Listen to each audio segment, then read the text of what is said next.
Ecuador es un pequeño país situado en el noroeste de América del Sur. Su nombre proviene del Ecuador, la línea que divide el planeta en dos mitades. Aquí, en un territorio más pequeño que el de la mayoría de los países vecinos, conviven las cumbres nevadas de los Andes, la costa del Pacífico y las Islas Galápagos.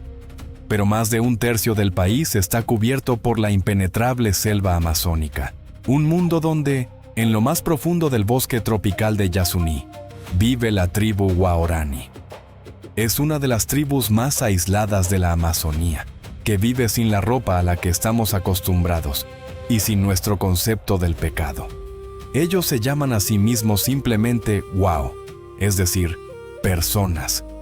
En cambio, para ellos todos nosotros somos Kowod, es decir, no personas o extranjeros. Es un mundo donde la tierra bajo sus pies esconde miles de millones de barriles de petróleo, pero la riqueza se mide por la cantidad de árboles que siguen intactos. Un lugar donde, hasta mediados del siglo XX, no conocían el hierro, pero sabían sobrevivir allí donde una persona moderna no resistiría ni un solo día. Y todo esto ocurre dentro de las fronteras de un mismo país, que fue el primero del mundo en reconocer los derechos de la naturaleza a nivel constitucional, pero que al mismo tiempo lleva décadas perforando pozos de petróleo en pleno corazón de la Amazonía. Sí, esto es Ecuador. Y hoy, en el canal Historias de los Siglos, descubriremos qué resultó ser más fuerte: los derechos de la naturaleza o los miles de millones del petróleo. ¿Empezamos? Parte primera. El tesoro bajo la selva amazónica. Imaginen un lugar donde, en una sola hectárea de bosque, crecen más especies de árboles que en toda América del Norte. Un lugar donde un solo kilómetro cuadrado puede servir de hogar a decenas de miles de especies de insectos, cientos de especies de aves y mamíferos poco comunes. Este es el Parque Nacional Yasuní, situado en el este de Ecuador, al pie de los Andes, donde las montañas dan paso a la cuenca del Amazonas. Los científicos lo consideran una de las reservas de la biosfera más importantes de la Tierra. Pero este tesoro natural tiene una particularidad que estuvo a punto de convertirse en su maldición. Muy por debajo de las raíces de árboles centenarios y bajo el lodo de los ríos de la selva, se encuentran enormes reservas de petróleo. El bloque ITT, Ispingo Tambococha Tiputini, es el mayor yacimiento petrolífero de Ecuador y contiene alrededor del 20% de todas las reservas probadas del país. Y aquí surge la primera y más dolorosa paradoja de Ecuador. Ecuador es un país en vías de desarrollo. Durante mucho tiempo, su economía dependió de manera crítica de las exportaciones de petróleo crudo. Los ingresos obtenidos por la venta de hidrocarburos representan una parte importante del presupuesto del Estado y se destinan a la construcción de carreteras, escuelas y hospitales. Por un lado, existe una necesidad urgente de desarrollar el país, superar la pobreza y pagar la deuda externa. Por otro, existe un precedente jurídico único. En el año 2008, Ecuador se convirtió en el primer país del mundo en reconocer, a nivel constitucional, los derechos de la naturaleza, Pachamama, otorgándole su propio derecho a existir, conservarse y regenerarse. Y surge una pregunta lógica. ¿Cómo puede Ecuador ganar dinero con el petróleo y al mismo tiempo proteger la naturaleza? Durante décadas, el gobierno de Ecuador intentó mantener el equilibrio entre ambas cosas. En el año 2007, el presidente Rafael Correa propuso una solución poco habitual: la iniciativa Yasuní ITT.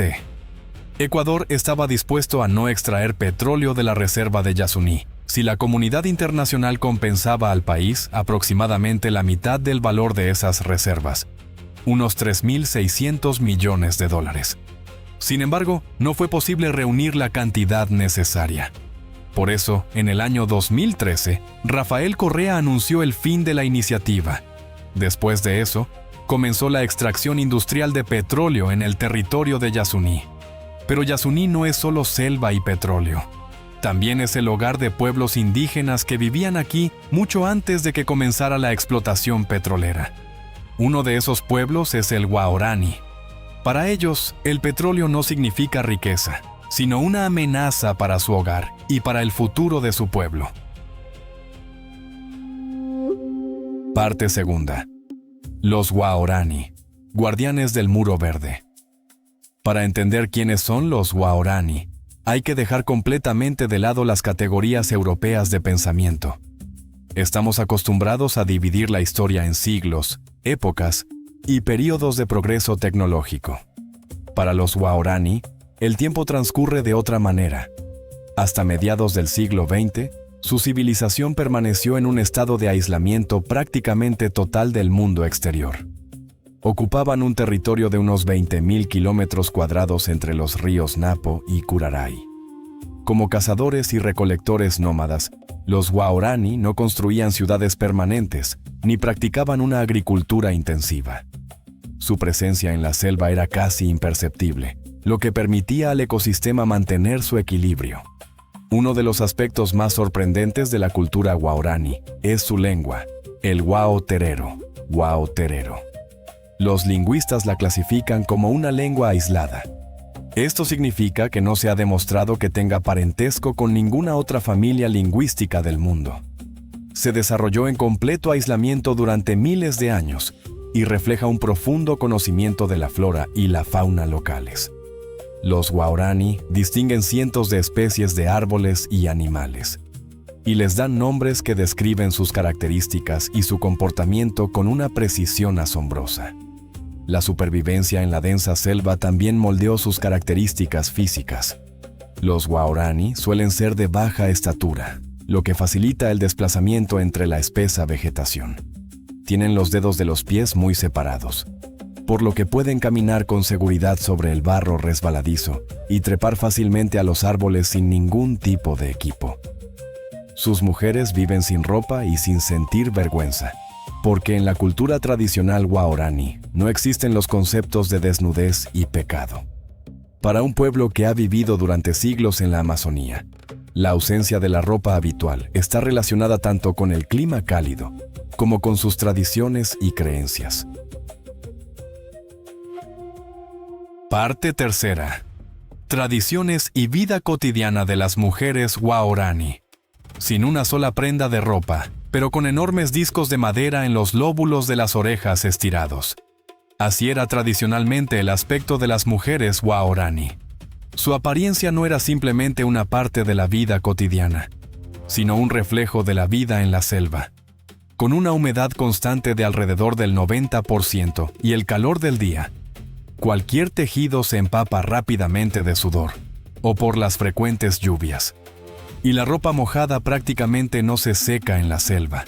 Esto aumenta el riesgo de irritaciones en la piel, enfermedades causadas por hongos e infecciones. Además, sobre la piel descubierta es mucho más fácil detectar y apartar a tiempo hormigas venenosas, garrapatas o orugas que abundan en el suelo de la selva. El cuerpo desnudo también permite desplazarse en silencio, sin correr el riesgo de que la tela se enganche en las ramas espinosas y las púas de la densa vegetación. Los adornos, en cambio, tenían una gran importancia. Los más llamativos eran los enormes discos que llevaban en las orejas. Se fabricaban con madera de balsa, una de las más ligeras del mundo, por lo que incluso los discos grandes apenas se notaban y no molestaban al correr rápidamente. Además, los Waorani creían que ensanchar artificialmente los orificios de las orejas agudizaba el oído, permitiendo a las mujeres captar el más mínimo ruido de un animal o los pasos de un enemigo que se acercaba, en unas condiciones en las que la visibilidad entre la vegetación se limita a apenas unos pocos metros. Pero si los oídos eran para las mujeres la principal herramienta para controlar las amenazas externas, sus bocas se utilizaban para resolver otra tarea de carácter biológico. El secreto de la supervivencia de esta tribu se encuentra en una bebida que fermenta gracias a la saliva humana. Su preparación es una tarea exclusivamente femenina que requiere horas de duro trabajo. En las duras condiciones de la Amazonía, donde no hay agua potable limpia, este particular producto salva vidas cada día. Se trata de la chicha, una bebida espesa y de bajo contenido alcohólico que no solo calma la sed, sino que también sirve como fuente de calorías para los cazadores y los niños. Para prepararla, las mujeres guaraní primero pasan horas recolectando y cociendo tubérculos de yuca, y después los mastican cuidadosamente y escupen la masa en recipientes de barro. Las enzimas de la saliva descomponen el almidón e inician el proceso de fermentación, que elimina las bacterias peligrosas. Este complejo procedimiento invita a reflexionar.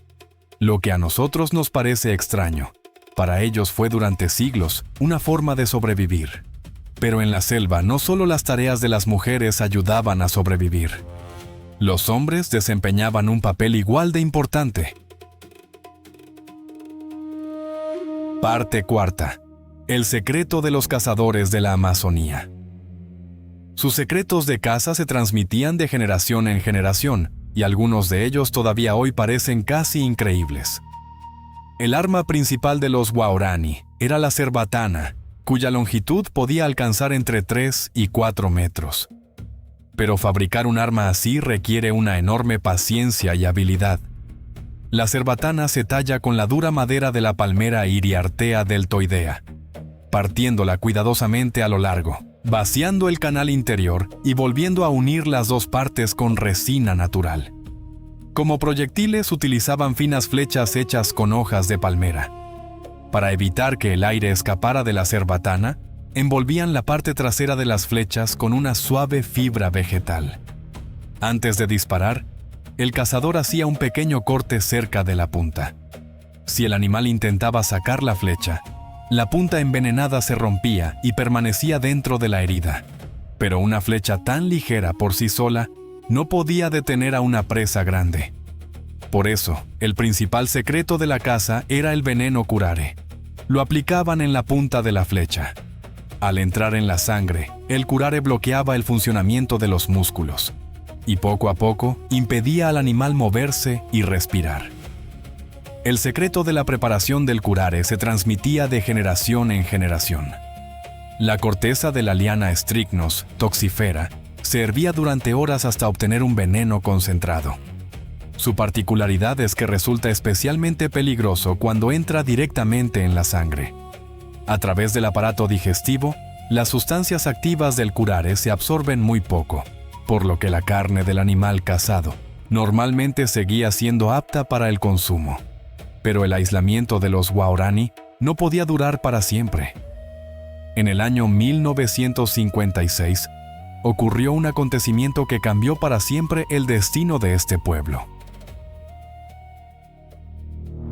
Parte quinta. Los que nunca salieron de la selva. Durante mucho tiempo, los guaraní tuvieron fama de ser una tribu guerrera. En la sociedad ecuatoriana se les llamaba despectivamente Auca, que en lengua quechua significa salvajes, bárbaros o enemigos. Cualquier intento de los extranjeros de entrar en su territorio podía terminar con un ataque con pesadas lanzas de madera. Pero los guaraní no defendían sus tierras por crueldad. Para ellos, la llegada de extraños significaba una amenaza directa para su forma de vida. El punto de inflexión histórico se produjo en enero del año 1956 y pasó a la historia de las misiones cristianas como Operación Auca, Operation Auca. 5 misioneros protestantes estadounidenses, entre ellos Jim Elliot y Nate Saint, decidieron establecer contacto con los guaraní. Instalaron un campamento provisional en un banco de arena del río Curaray. Al principio todo parecía pacífico. Varios guaraní incluso se acercaron a los misioneros y subieron a bordo de su pequeño avión. Pero poco después, ocurrió una tragedia. Debido al miedo, la barrera lingüística y la incomprensión cultural, un grupo de guaraní atacó el campamento. Los 5 misioneros murieron atravesados por lanzas. Esta historia se hizo muy conocida mucho más allá de las fronteras de Ecuador. Poco después de la tragedia, Rachel Saint, hermana de uno de los fallecidos, y Elizabeth Elliot, viuda de otro, regresaron a la selva. Lograron hacer lo que parecía imposible. Se instalaron entre los Waorani, aprendieron su lengua y comenzaron un proceso de asimilación pacífica a través del Instituto Lingüístico de Verano, SIL.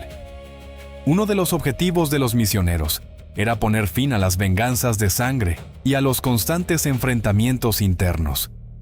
Pero las consecuencias resultaron ser mucho más complejas. Al reunir a los indígenas nómadas en asentamientos permanentes, en el llamado protectorado, los misioneros abrieron sin querer el camino a las compañías petroleras. Al perder su movilidad, los Waorani ya no podían controlar eficazmente sus tierras. Sin embargo, el proceso de contacto no afectó a todos. Dentro de la tribu se produjo una división. Una parte de los Waorani aceptó las nuevas reglas del juego. Comenzaron a llevar ropa, aprender español y colaborar con el mundo exterior. Pero algunas familias rechazaron esa nueva vida y se adentraron aún más en la selva. Así aparecieron los grupos que hoy conocemos como los Tagaeri y los Taromenane. Los Tagaeri se separaron de los demás Waorani a finales de la década de los años 70 y conservaron su estilo de vida nómada. De los Taromenane se sabe todavía menos. Hasta el día de hoy evitan el contacto con el mundo exterior. Para protegerlos, las autoridades de Ecuador crearon la zona intangible, donde está prohibida la actividad económica. Pero sus límites siguen siendo vulnerados por madereros y trabajadores de la industria petrolera. Y los conflictos aquí no han terminado. Las armas de fuego siguen enfrentándose a las lanzas de madera y el precio de la tierra se paga con vidas humanas. Final. Hoy los Waorani defienden su hogar no solo con lanzas de madera, sino también con las leyes. En el año 2019, unidos, ganaron un proceso judicial. Apoyándose en los derechos de la naturaleza reconocidos en la Constitución, los Waorani protegieron de la explotación petrolera unas 200.000 hectáreas de selva virgen. Y en el año 2023 ocurrió algo que parecía impensable. Casi el 59% de los ciudadanos de Ecuador votaron en un referéndum nacional a favor de detener por completo la extracción de petróleo en el Parque Nacional Yasuní. Parecía que esta lucha de tantos años había llegado a su fin. Pero la realidad es mucho más dura que las victorias sobre el papel. Marcar una casilla en una papeleta electoral desde la comodidad de una cafetería urbana resultó mucho más fácil que detener realmente la maquinaria pesada y apagar las torres de perforación. El pragmatismo económico y las deudas de un país en vías de desarrollo siguen ejerciendo presión sobre los límites de las reservas. El petróleo continúa siendo una de las grandes tentaciones del mundo en desarrollo, y la guerra invisible por Yasuní continúa cada día. Esta historia no es simplemente un conflicto ecológico local en un rincón remoto del planeta. Es un duro espejo en el que se refleja el futuro de toda nuestra civilización tecnológica. La propia palabra, Waorani, se traduce al ruso de una forma extremadamente sencilla: personas. Todos los demás son para ellos simplemente kowode, extraños llegados de fuera. Y detrás de esta sencilla forma de entender el lenguaje, se esconde una profunda filosofía de vida. Para los Waorani, ser una persona significa formar parte inseparable de la selva viva. Si la selva muere, también desaparecerán las personas, convirtiéndose en consumidores sin rostro, al margen de una civilización ajena. Su resistencia nos obliga a plantearnos una pregunta incómoda. ¿Es realmente la búsqueda interminable de recursos el camino hacia el desarrollo? ¿O llegará un día en que comprenderemos que hemos destruido algo que ya no podrá recuperarse por ninguna cantidad de dinero? Escriban su opinión en los comentarios. Y si quieren que más personas conozcan esta historia, compartan el vídeo con sus amigos. Esto ha sido Historias de los Siglos.